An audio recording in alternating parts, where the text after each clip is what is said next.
That's I fine. was like, what the hell's because I was like, this is weird. Yeah, so hello everybody. We're back and it's Scares on Baseball with some good news. The Padres demolished the Dodgers down in Chavez Ravine 10-2. Christian, come on. How are we feeling? Feeling great about it.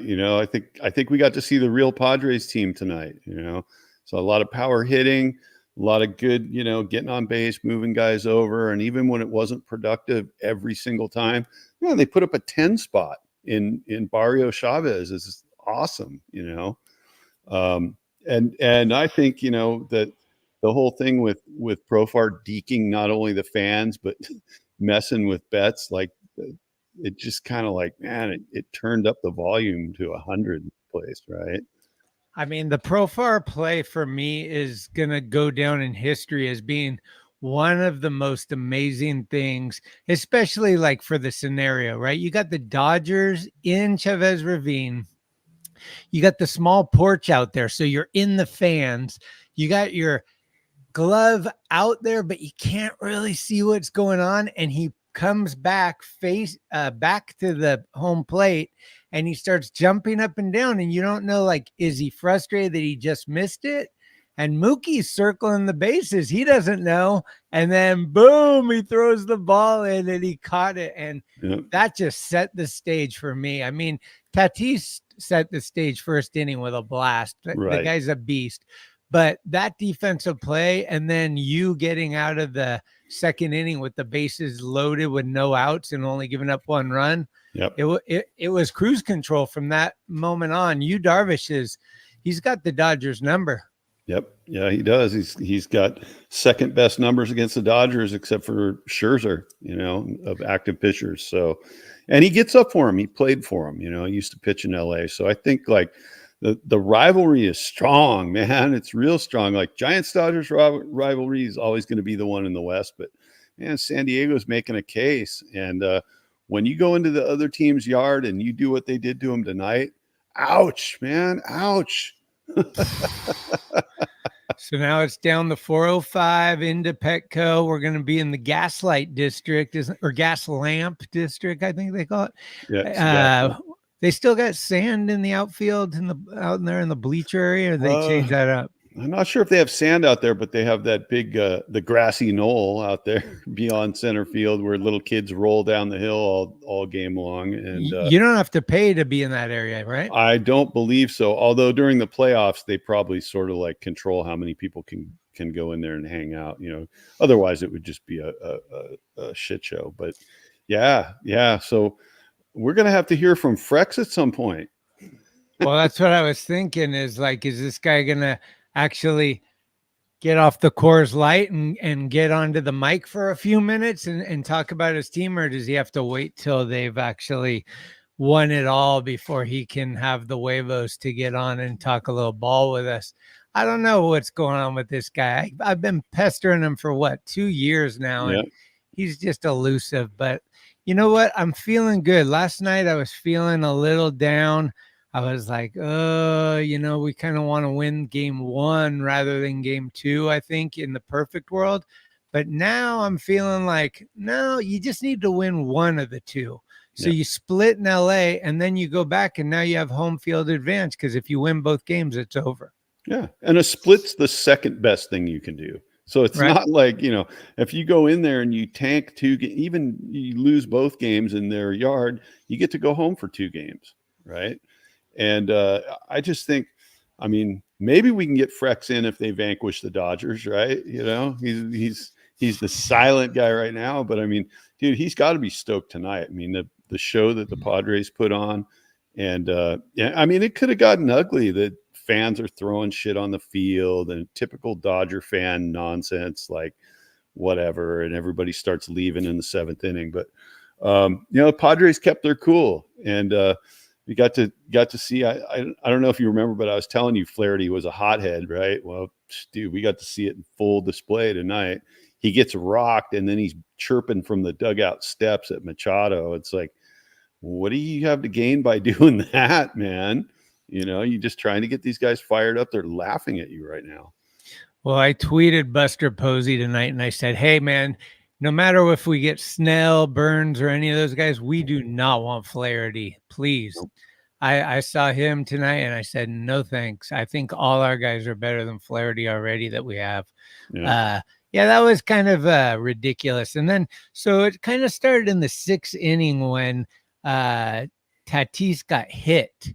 Yep. Now, do you think that was intentional, or it didn't seem like they would intentionally hit him in this type of game at that moment? But after that is when tempers started flaring. I think Machado maybe's barking and Flaherty's barking. Then Flaherty strikes out Machado and says, sit the fuck down. Right. And that's when everything kind of started getting livid. Yeah. Well, you look at the trajectory of it. I mean, like, the intent is certainly to throw a brushback right there because Tatis just blasted one in the 1st inning, and he's a dangerous hitter. You got to back him off the plate. He stands right over the top of it, right? He's really good at shortening up and just like jamming balls out that are, inside and like letter high. So I think it was intended. I don't think it was intentionally hitting him, but definitely a brushback.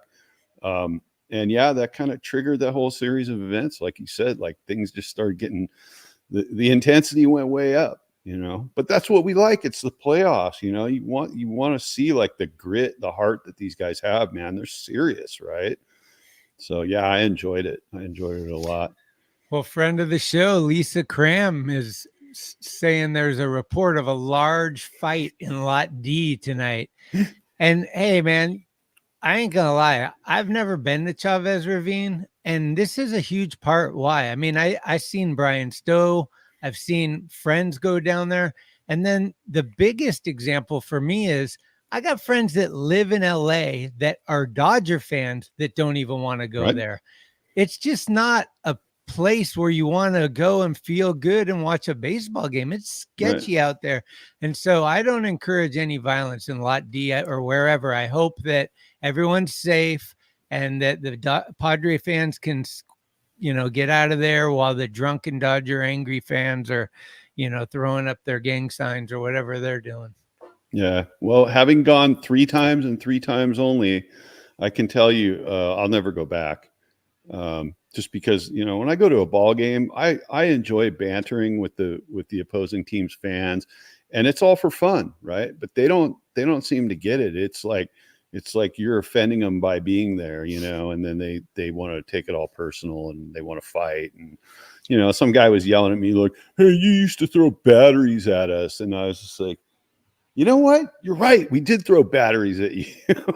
Like, fuck off. Like their shit is just, it's like gang mentality. It's like old school Raiders fans in a way. Right. And I'm not into it, dude.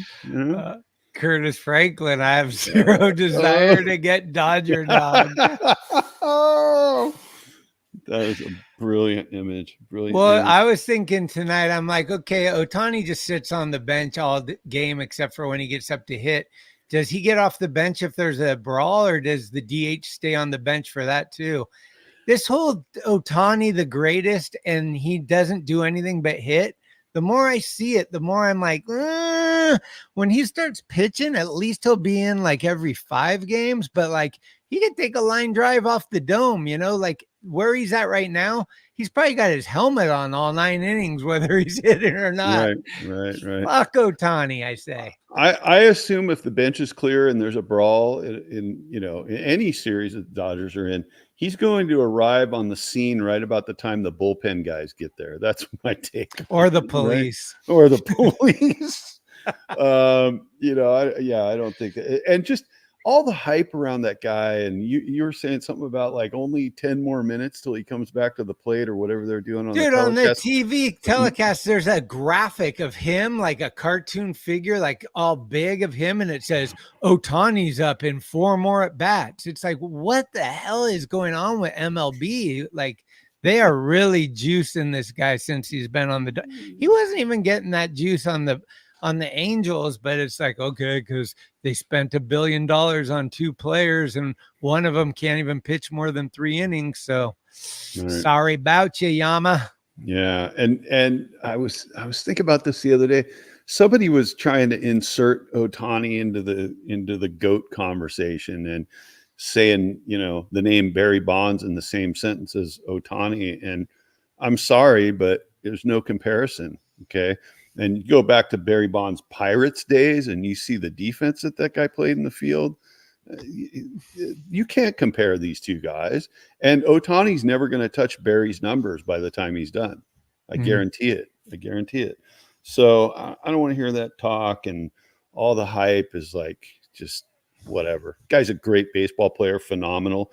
Would have been nice to get him in San Francisco, but since he didn't come, fuck him. There it is. There it is. So, yeah, I mean, I was looking at Kike Hernandez come up, who's one of the most, I mean, he's a notorious giant killer, and I've hated him since that began. And then you got Max Muncy, he's right up there with Puig for like top 2 most hated Dodgers since the Steve Garvey era. So for me, I'm like, is Ohtani in that top 3 for me now? I mean, like, this guy's evading taxes in California. He's the Pete Rose of Japan. He doesn't want to play defense anywhere. And now he's saying he might pitch next year, but we'll see after 2 Tommy Johns. I just think the hype is too much. And I'm not in on Ohtani. Yep. Yep. And I think the whole idea of a two-way player is just kind of dumb anyway, right? Like, that's how they used him in Anaheim. Look what happened. Look at it's this. Just, for 6 years of his MLB career, they would have gotten rid of him by year 3. Well, Curtis says too soon on the Pete Rose comparison. Sorry, RIP. Well, so yeah, I mean, Ohtani, to me, it's just like, I think I had respect for the guy when he was in Anaheim, and I went and saw him pitch that one time, and like, great. And thoughts of him, wearing the black and orange. That's all great fantasies and shit. But like, when you boil it down, it's like, it's show hate time, man. We got to show hate now. And that's it. What were you saying? He went show for 4 tonight? Show for 4 is right. He got a big goose egg along with Mookie Betts. I was a little concerned with one thing that happened at the end of the game. I saw they pulled Freddie Freeman earlier in the game, so It looks like that foot is bothering him more than he was hoping. But then did you notice that they took Bogarts out because he was limping on that home run? And that's a big guy that they don't want to lose. You don't want to have Wade Miley over there playing short, or whoever's going to fill those shoes. So that's going to be some interesting stuff to watch. But I think the big thing for these next 2 games is how the Padres excel with their starting pitchers compared to whoever the Dodgers bring in. They're talking about bringing Walker Buehler in one of the games, and he's been crap since he came back, right? And then I don't know who the other option is. I guess it's Tony, Ben, Doug, or something, because it's TBD. Yeah, is it Tony Gonsolin? I don't think he could pitch, right? No, and neither can May. And I was saying, whose jersey are they going to burn this year? Because they can't blame it on Kershaw this time. He's not playing, guys. So Dave Roberts, you're fired. The Dave Roberts jerseys will probably be going up in smoke, and maybe a few Flaherty jerseys if anybody was stupid enough to buy them. So, hey, so let's jump off the Dodgers. We can always jump back on them because they're easy to jump on. But how about that Philly walk-off? Whoo! Holy crap, that game was exciting. I mean, we were talking about it this morning.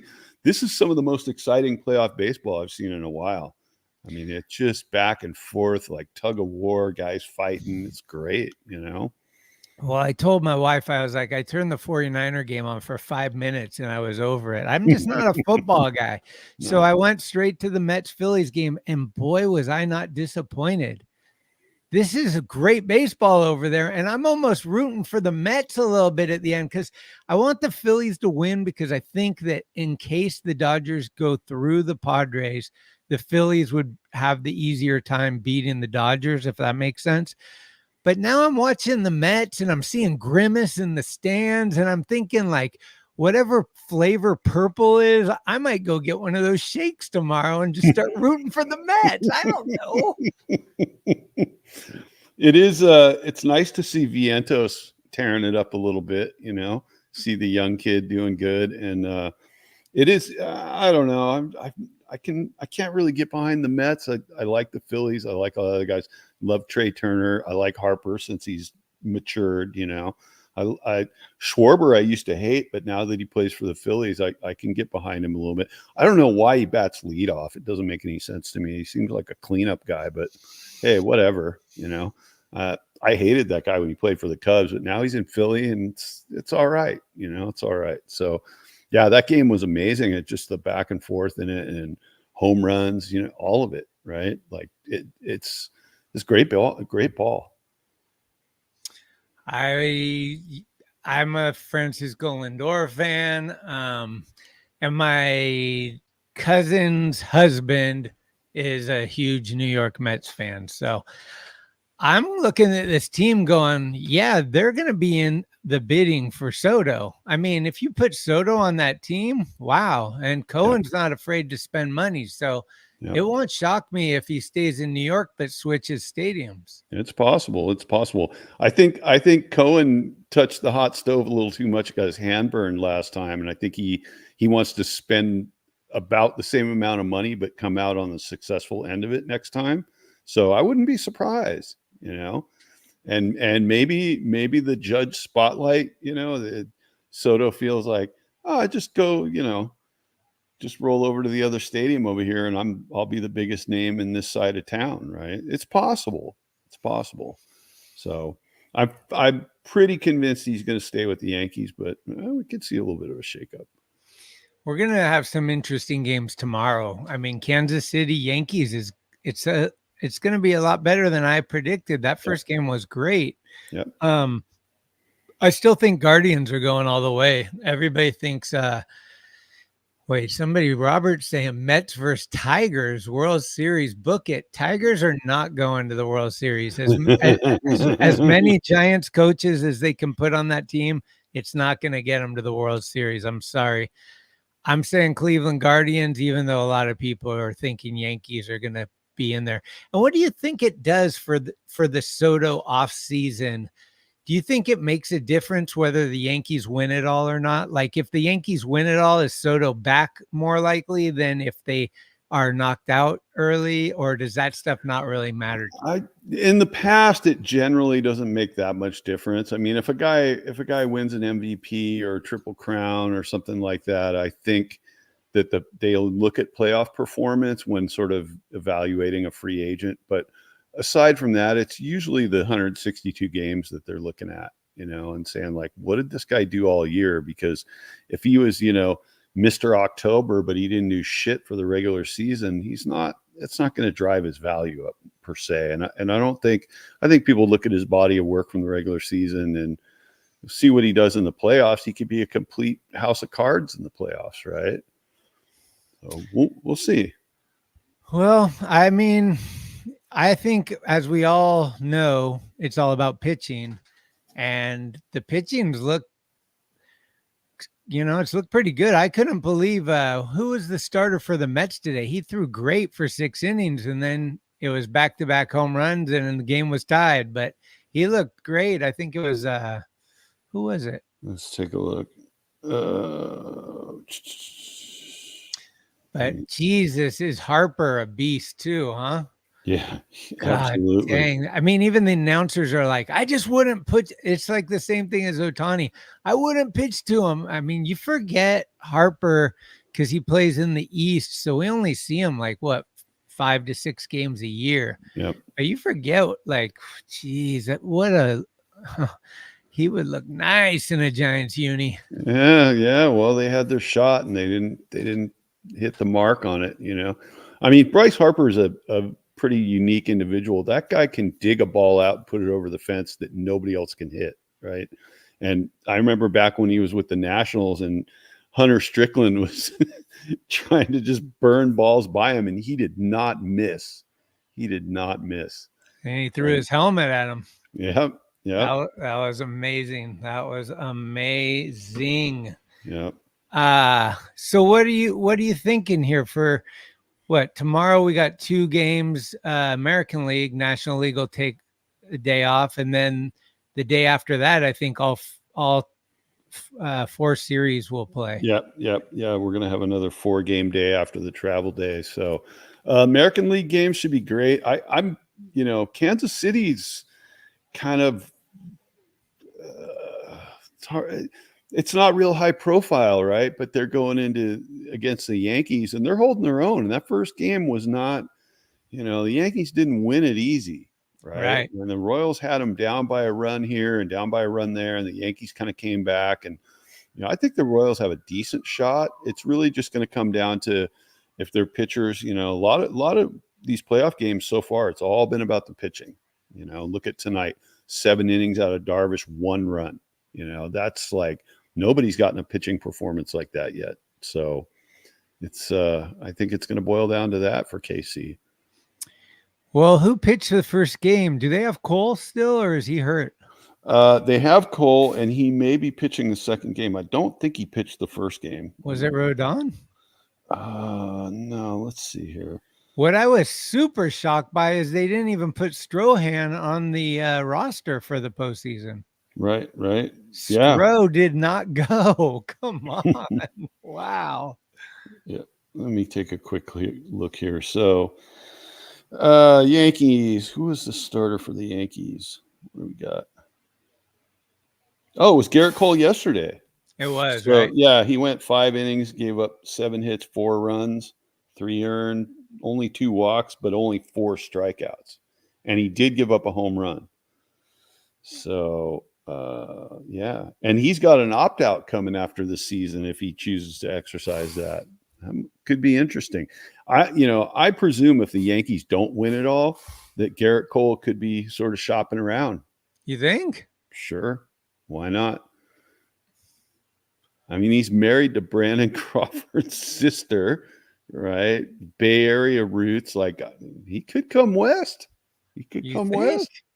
I think it's possible. Huh. Let's see. I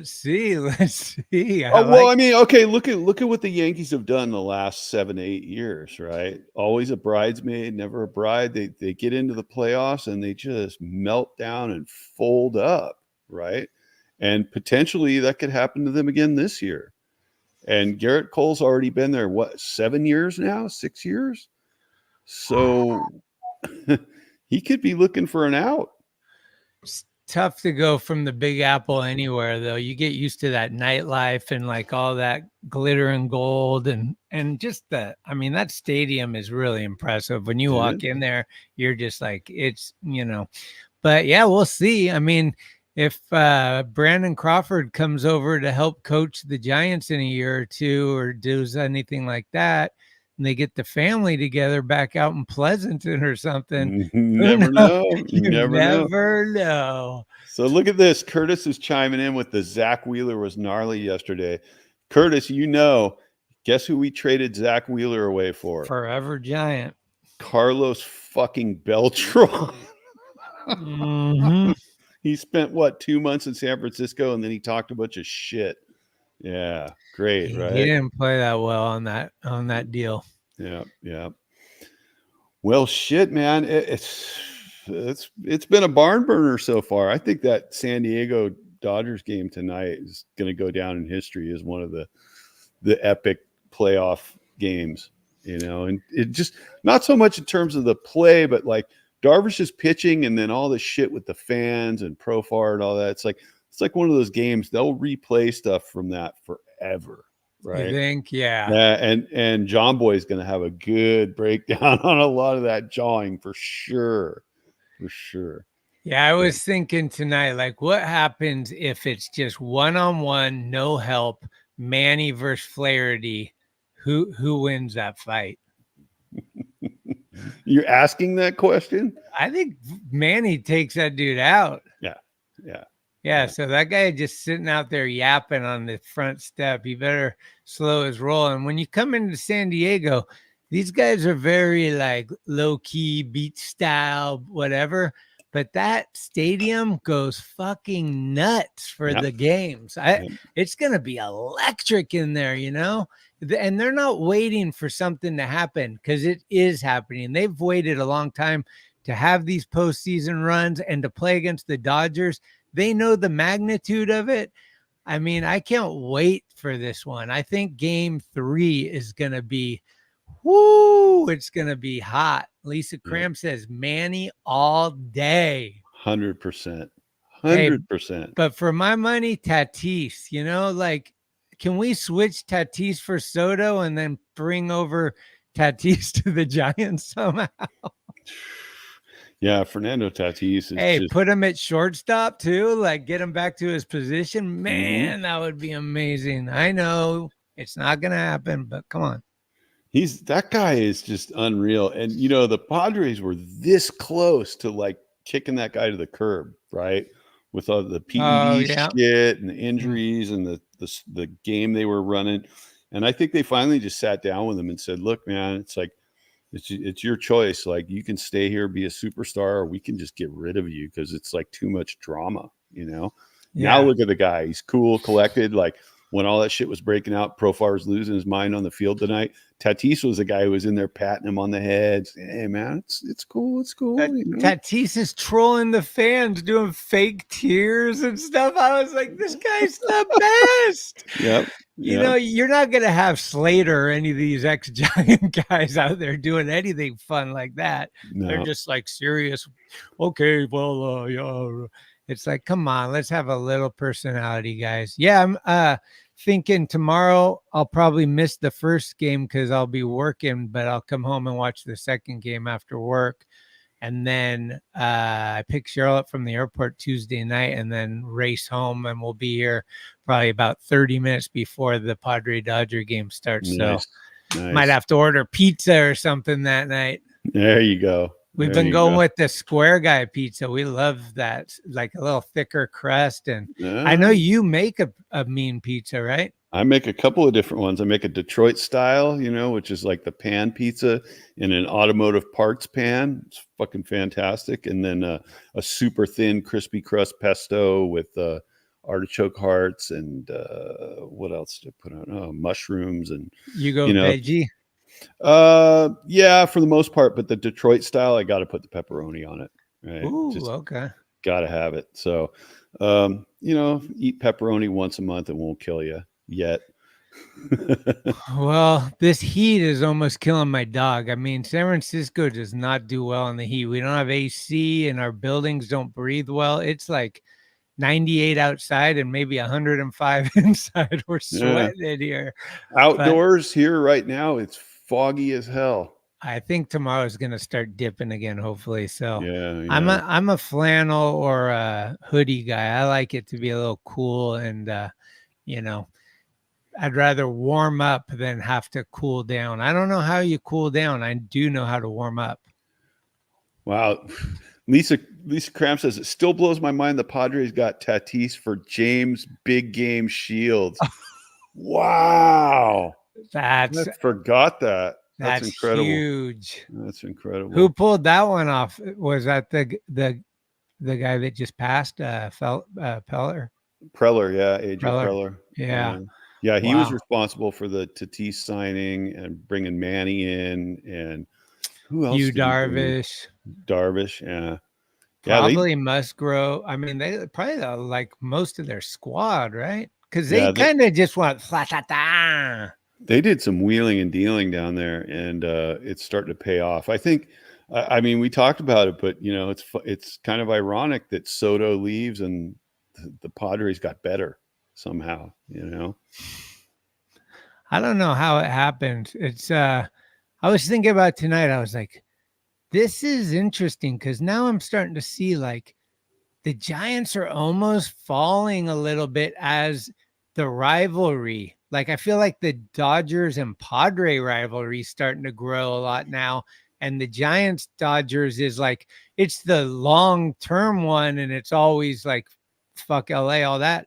But like these games that are going on are so gnarly. Like Yeah. it's building that rivalry big time. And they're only hour and a half away from each other. Yeah. Yeah. It's heating up. It's heating up. And just the level of baseball that's being played is just, it's phenomenal. You know, it's outstanding. And you see these guys coming, it's almost like you can feel it. Like it's like Tatis steps in the box in the first inning. You're like, he's probably going to crack one out right here. Right. And there it goes. It's like, boom, you know, Dude, and then that you're second one he hit was so deep, opposite field. That was it this just cranked it. And then Bogart's late in the game where you're thinking like, this motherfucker is due, right? And then boom, takes it out. So I think, yeah, the number of home runs they hit tonight, and they were all no doubters. They weren't fence skimmers. I mean, those are home runs with authority, right? And so just seeing those guys do that in Dodger Stadium and seeing when did the stands start clearing out? About the bottom of the sixth inning, you know, after the Dodgers Mary were Hart's out? seat got replaced by some like Yahoo in about the sixth inning, I think. Back to the Wax Museum. So do you remember Mary Hart? She used to have this show on E! And she had the glass front of her desk and her legs were insured. Foul. Like, so her legs would be showing through the glass thing all the time. Right. And so I'm like watching the Dodger game. I'm like, they have that opportunity. She's front row, but they do not have the see-through right there. Things have changed for old Mary Hart. And Magic Johnson eating his nachos, just getting fat and looking like, oh man, I got no love for anybody in LA. Lisa Cram, I think, is a Cubs fan. I'm pretty sure, if I remember that correctly. So I'd be curious who she's rooting for. Obviously, she probably wasn't rooting for the Brewers. I'm wondering Mets, Phillies, Padres, Dodgers. Who do you think or is she in the American League now? I don't know. But I'm always interested to see, like, who's Curtis got? Has Curtis said who he's got in this whole thing? No, he didn't say anything. Because I know he doesn't want the Dodgers. All I know is we don't want the Dodgers, but I haven't heard who people want. Yeah. So, well, like for us, it's the old saying. It's like my favorite team is the Giants or whoever the Dodgers are playing today. 100%, man. Right. So in this case, it's the Padres. I gotta say, it's still kind of rubbing my brain wrong that these fans are just throwing stuff at the players, and it's really sad. Like that people do that kind of thing. It's just really a bummer. And, you know, it puts people in jeopardy for one thing. But the second thing is you make your entire fan base look like shit, and you're just one person. But now the whole Dodger fan base looks like the biggest piece of shit ever. And this is something that continues to happen down there. And I think they all need to have a powwow or a little get together and be like, hey, let's do it the right way for a little while. Let's see if we can, you know, maybe if we're better fans, maybe our team will win the World Series for a change. I don't know. Well, from speaking from personal experience, the security at Dodger Stadium is worthless, right? The fights break out and things happen in the parking lot. And they don't do anything about it, you know? It's kind of reflective of like, I mean, this has been going on at Dodger Stadium now for a decade plus, where you got these idiots out in the bleachers and anybody who's sitting right down by the fence, and they're throwing drinks at players. They're throwing balls at players. It's just like, man, who raised you? Right? Like, you don't act that way, you know? And you know, like you've been to a lot of baseball stadiums and a lot of fan bases. People get lathered up, right? But they're not throwing shit on the field. And that's the difference. And so for all the Dodger fans that are whining all over social media, oh, these Padres are pussies, they won't sell us tickets and shit. Well, think about how you act, you know? Maybe that's part of the reason. So, you know, whatever. It's like for all the Dodger fans out there that have a little class and they don't do that shit, you know, it's all good. But for those people that they, like you said, they ruin it for everybody. They tarnish the reputation of the fans and to a lesser extent the team, because after a while people associate the team with those fans, right? And they don't want any part of it. So it would be nice if people just, you know, kept it in check a little bit, right? And listen, in their defense, in the old days at Candlestick, we were fucked too, right? Like I'm not gonna lie, but Well, I mean, it that wasn't like that. You weren't throwing a baseball at a guy who makes $27 million a year, potentially injuring him and taking him out for a while. Like, you just don't do that, man. It's not right.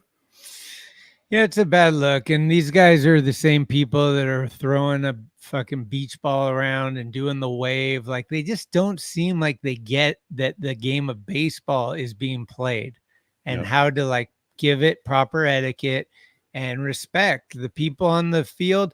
If they're better than you, you got to tip your cap. You can heckle them all you want, but once you start getting physical with items being thrown on there, you're just blowing it. So I don't, what do they say? I don't condone any of that stuff. I just won't do it.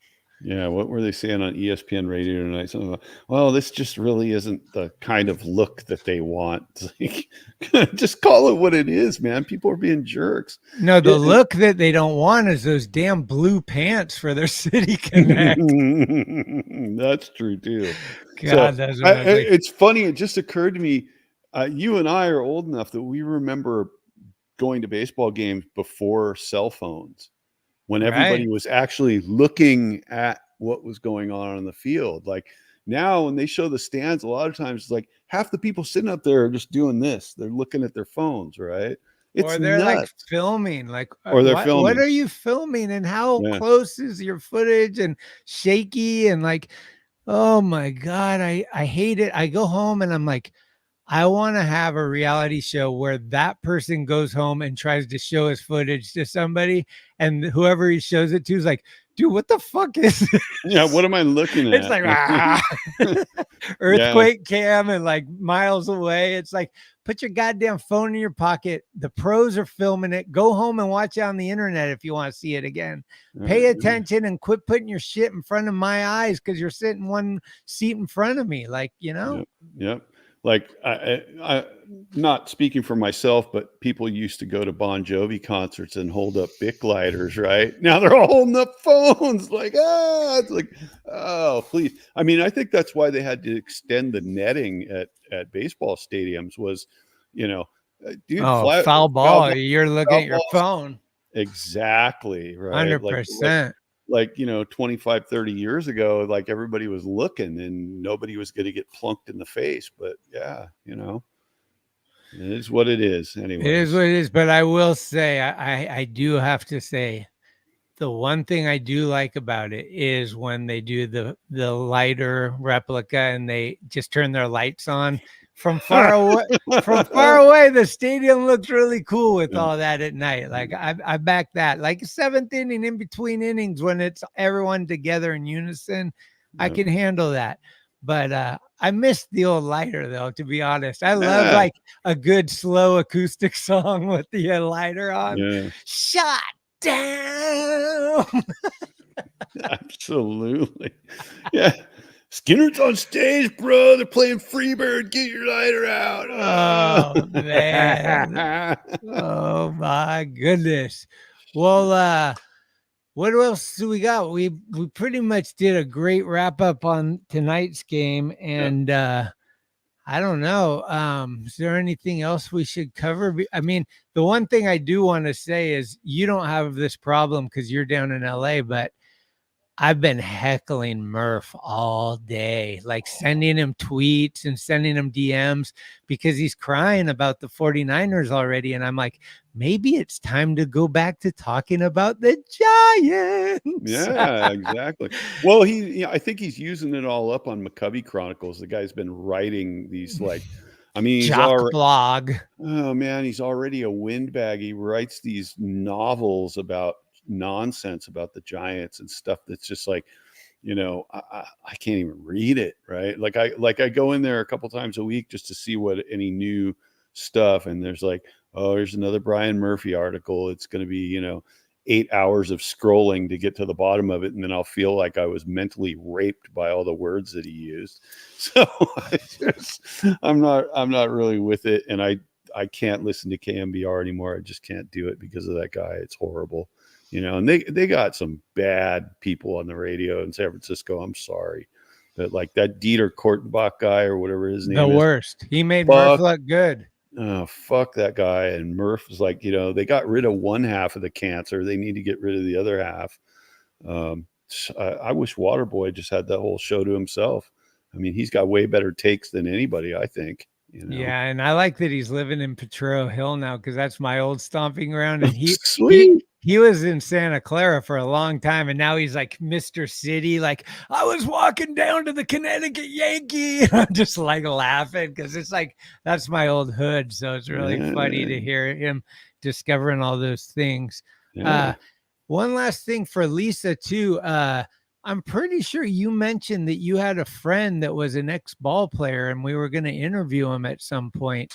We'd love to do that still if you can get us in touch with him. That's right. Tell him we interview the likes of John Jay. I think Grant McCrae's coming on. We're trying to dip our feet in all kinds of teams. We're not just sticking to the Giants. So the more people we can talk to, I think the funner this becomes. And with everybody involved and stuff, if we can get you guys involved asking questions or making comments on things, I think it's just so much fun.